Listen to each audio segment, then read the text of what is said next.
I think it's been pretty obvious that in most everybody's life, that when they're experiencing what they perceive to be stress, they can feel it physiologically.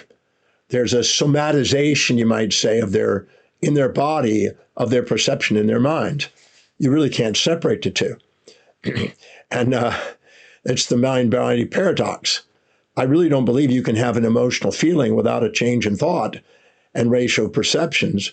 And you can't do that without having a change in autonomic nervous system function, cellular function, epigenetics. Your cells are responding to your perceptions and your attitudes of mind.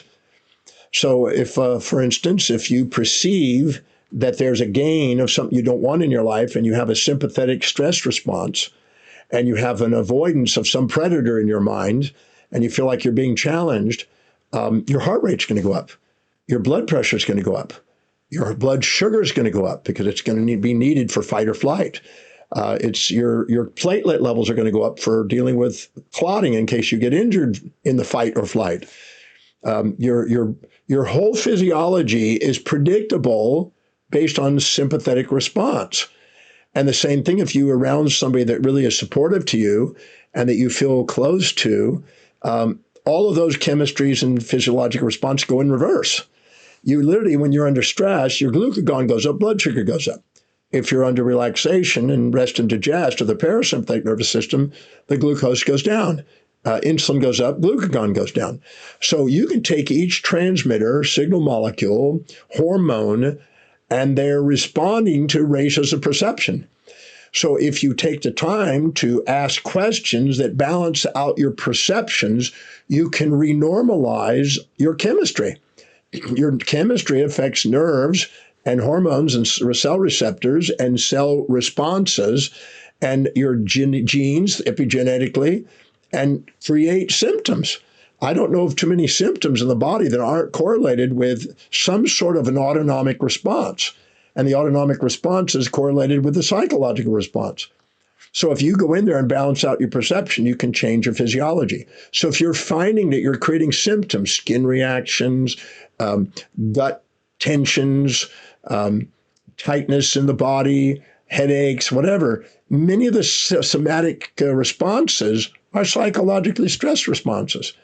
Your jaw tightens up, your gut stops having secretions of mucus and serous fluids, your muscles go tight and tense.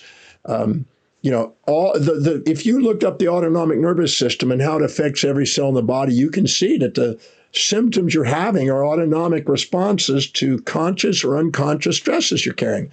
But each of those stresses are simply imbalanced ratios of perceptions. If you go in and balance them out, the stress is gone. And I do that almost every week in my breakthrough experience program. I take people that have come in, they're having psychosomatic issues, and we find out when it started, and we find out what the stresses are that induce them. We go in there and ask them a series of questions to make them cognizant of what they're overlooking.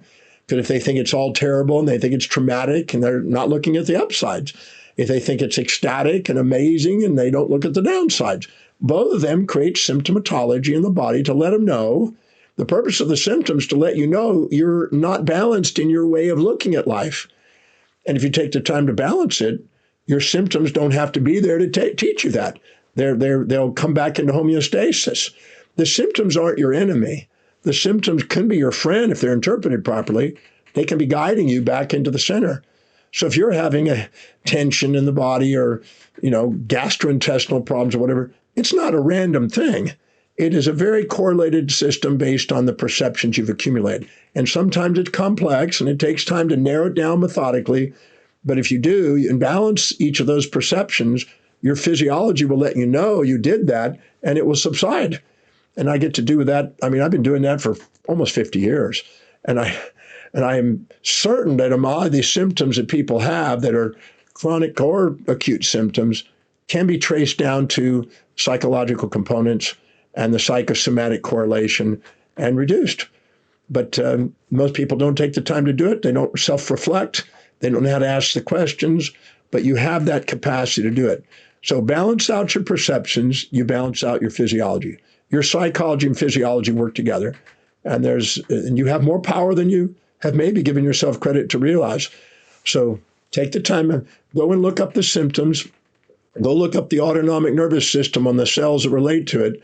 And you'll find out that it's either a sympathetic response or a parasympathetic response, creating those symptomatologies. And they're trying to let you know that you're either seeing something that's a fight or flight response or something that's a rest or digest response. And it's sitting there ruminating in your mind, and it's not been addressed, and it hasn't been balanced.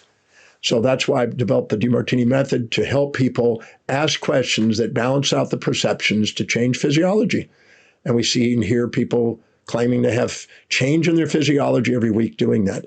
And you have more power than you may realize by asking quality questions. The quality of your life is basically the quality of the questions you ask.